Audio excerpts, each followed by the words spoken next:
Welcome back to another episode of the Chats with Clark podcast. I'm your host, Joe Clark, and here at Chats with Clark, we don't do poppy intros. We get straight to the point. And the point of today's episode, episode 50, is first of all, a quick thank you to all of our listeners and viewers who make this podcast what it is. The community that we have built here is truly such a blessing. So thank you for the opportunity to do this 50 times over. Today, we're going to switch it up, and the point is going to be about the power of a question. I'm going to do this one on my own because it's been on my mind, and I haven't done a solo episode in quite a bit. So happy to get to it. The first thought you might have, which would be fitting, would be, why is a question important?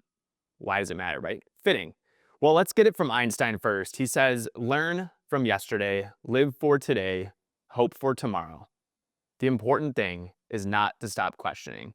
So on the premise that we can all agree that Albert Einstein has some validity and was probably a great mind, because I've never met him personally, I just go off of what I've learned, then we can assume that questions are in fact important.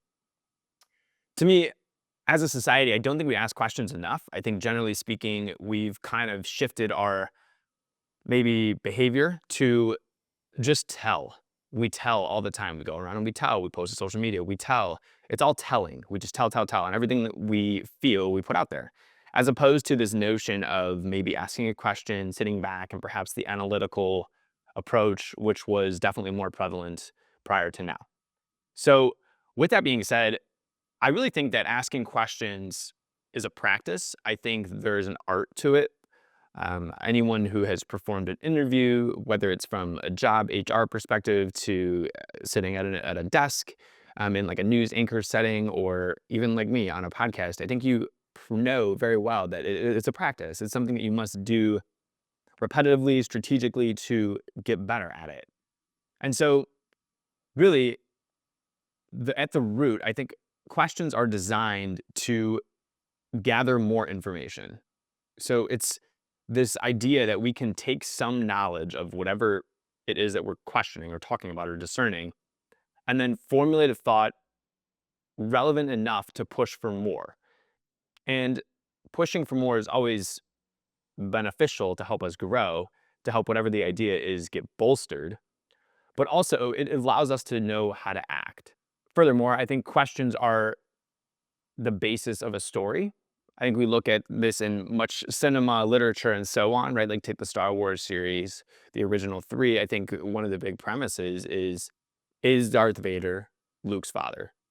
That is an underlying theme, and that question summarizes that theme to a T. And then, of course, it comes to this great moment at the end where it's like, oh my gosh, Luke is his father. They toil for a while, and then Darth Vader, of course, turns into that fatherly figure and ultimately saves Luke from the Emperor. So questions are at the root of the stories, right? It's at the basis of our being. We ponder often, right? Are there aliens in outer space? For my Christian brothers and sisters, the main one of the main messages in the Christian faith is from Jesus himself when he asks the question, who do you say that I am? It's a matter of, who am I to you? These questions are just examples that I pose out there to say, maybe there is quite a pertinence that we ought to consider. I have a background in English and in education, and throughout those times of studying it and, of course, teaching it and facilitating it and so on, there's a lot of writing that goes on. And when I was thinking about this episode, about the prevalence, the power of a question, I was thinking about how when teaching to write, oftentimes I teach this expansion idea. And really, just to boil it down, we from a society standpoint talk about this very early on. It's the who, what, where, when, why, how, right? Like I start giving you that litany and you have PTSD back to those grade school, middle school years where it's like, oh my gosh, like learning how to write is really that. But once we start doing that in our writing, then we notice, oh, this becomes easier. Again, pointing to the fact that asking questions is a practice. When we talk about who is doing, we ask about the what, the wheres, the whens, all of this fills in the gaps in our minds. Much to the argument that people believe that history is important, that is simply a way of knowing the past so that we can ask questions about the future, ask questions about where we are now. So if asking questions is important in general, then I think we can kind of agree on this idea that asking questions about ourselves is probably the most important, dare I say, because if we ask questions about ourselves, then we can find ways to better our lives and to be more in tune with us and more in tune with what we are trying to do in this world. So, going to a Jesuit high school, we practice this examination, right? There's this, it was called the exam, and it's like an examination of conscience. It's one of those practices, again, where each day we would take time to look at our actions. And it's like, okay, where am I wreaking havoc in the world? And where did I do somewhat decently here? And how can I continue to do more of the somewhat decent things and less of the wreaking of havoc? So, by asking questions of ourselves, by asking ourselves questions like we do when we're writing, the who's important, the what am I doing, right? The where's, the when's, the why's. The why is a big one. The why is a big one. The how. We find out more about us. And the closer that we become who we are destined to be, then the better our lives will be, and the better our lives will be for others, for everyone else in our life and those with whom we encounter. It's that question of, what is it that God wants of me? What is it that I want of myself? Why does it matter in the first place? Why do I want those things? Why does God want those things? What does this look like? And I think that these examinations of selves really do lead to further truths and just knowledge about us. There's a Margaret Wheatley quote, who is an author, graduated from Harvard, and ultimately she says that we need to keep writing. We need to keep experiencing the toggling of questions. We need to keep experiencing tinkering with ideas, because the second we do not do that, we are lost in a stagnation. I'm paraphrasing, but Wheatley brings up a great point, because she's saying without questions, we'll never progress. Without questions, we become complacent with what we have and where we are. Think about it. If we, as people, from even just a young age, never asked any questions, we would never grow more. We would never do more. We would always just stay the same. And if people, maybe parents, maybe guardians, whomever the case may be, teachers, allowed us to not ask questions or did not expand, then we would just be very poorly minded individuals. Further, I think personally, like, I always try and do this just on my own. This is kind of a quick tangent here. I think about this all the time when I'm driving. I'll be driving, right? And then someone will do something on the road that you're kind of questioning. It makes you wonder. It's kind of like the head scratch, right? It's like, why did that person just do that? And I use this example because I think we all can relate to it. The second that you drive a car for more than about an hour, you're going to have an experience, heck, probably more than 10 minutes. You're going to have an experience where this is the case, where someone does something that you can't really explain. So then it begs me the question. It's like, typically a lot of people default to anger, which that's a whole different conversation. There's really no need to get upset. It's their decisions. They're going to do them. You have no control over them. So just be aware, right? Number one. But number two, I think it's more powerful in my mind to start asking the questions like, what, I wonder what that person's like doing, or what that person's thinking, or what that person's going through that maybe plays into these decisions. And the more I start doing it, I just start reflecting. Then it's like, okay, well, how would I respond in X situation? And by putting myself into those fake hypotheticals, I can tinker and toil with ideas that further expands my mind. And so I think like that's such a practice that really we can kind of just apply to anything. It's like, okay, well, why am I doing this? Or like, why am I behaving this way? Or what is the root cause of my X emotion? And when we pinpoint that, then again, we find a deeper truth. And then it's like, okay, once now I've narrowed it down to this, then it says, okay, well, let's start asking more questions about that. Well, what is it that's about this truth that matters? And so now you've gone from, why do I feel this way, to, oh, it's this reason. Okay, well, what does that reason even matter? And then you ask questions about that, and then you could further break it down. And it's like a web. I mean, you see me moving my hands even. It's like a Madam Web situation where it's all intertwined and just keeps expanding. So that's just kind of a little bit of a sidebar there. Back to the notion that asking questions is a practice. I think the most difficult part about asking a question is this idea that we have to have some sort of understanding first. we all have heard the phrase or like, I don't know if this is a stupid question. It's like, well, there is such a thing as stupid questions for sure, because we've all heard them. I don't think that it's something that we would ever voice.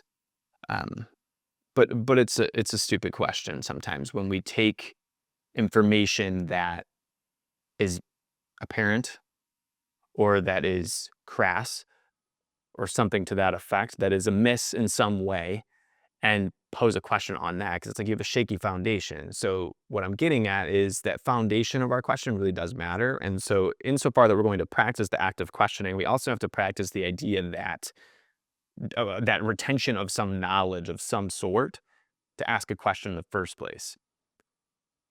And to do that, I think there's an innate necessity for a keen sense of awareness of the world around us or a keen sense of understanding of kind of how things operate. And once we can do that, we can garner enough information about whatever the thing is that we're questioning to formulate the thought. I always toss out the example that science and the science world for me is something that I don't understand as well as the language world. Hence, I suppose I sit here and talk to you on a podcast and dive into these thoughts. It's not really talking to, it's just me sharing thoughts, and I hope we all dive into them together. But I digress. For me to ask a formulate a question on a science topic is far more difficult than it is for me to ask a question about language, about communications, about human behavior, about anything like that that is a little more on the mindset realm and the language realm. So I default to this notion of the writing questions. To me, it's the who, the what, the where, the when, the why, the how. And if you can use one of those as the kind of the starting point for the question, then I think we can perhaps ask that question in a way that is conducive to a result that we want to hear.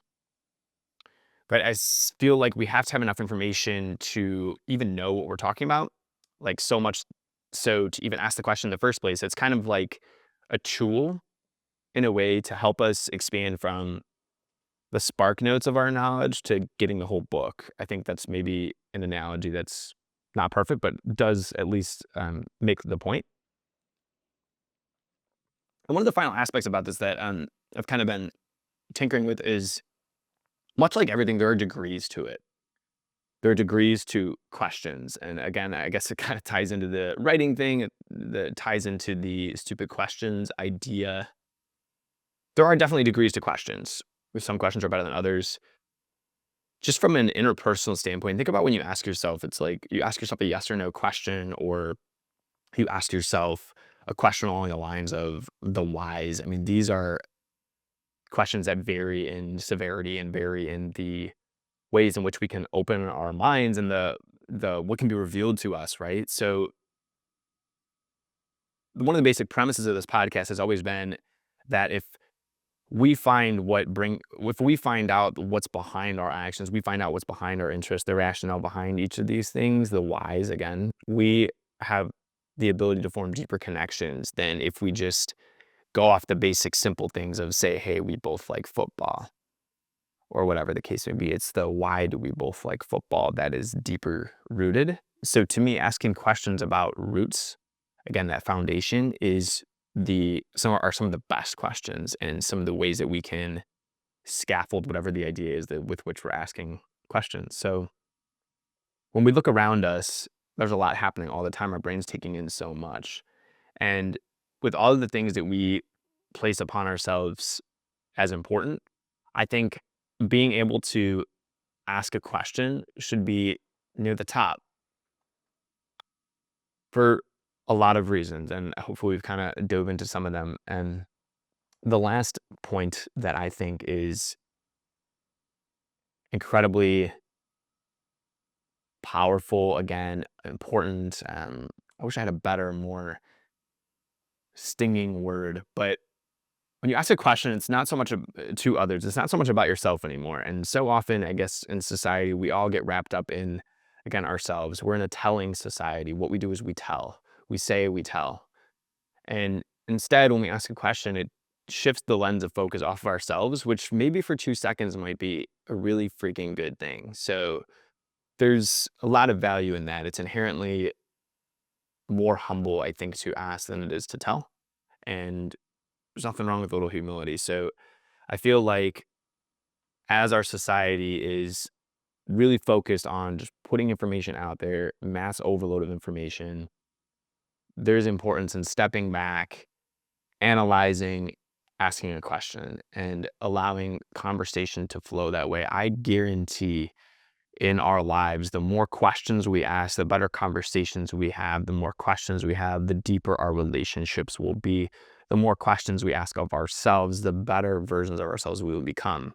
Of course, there's actions that come with this all too, but by asking the question in the immediate in the first place, it opens the doors for us to have a deeper understanding of what each of those things might be. So whenever there's something that we deem important, we ought to ask a question about it, and we ought to actually ask many questions about it and take it that way. So we kind of started off talking about Einstein, and we're going to dive right back into it. Learn from yesterday, live for today, hope for tomorrow. The important thing is not to stop questioning. The power of a question is incredibly important.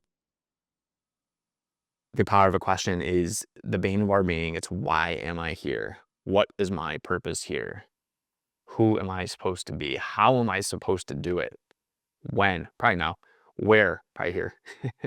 But these questions all are so important. So we think about what we learned from when we were very young, and it's who, what, where, when, why, how.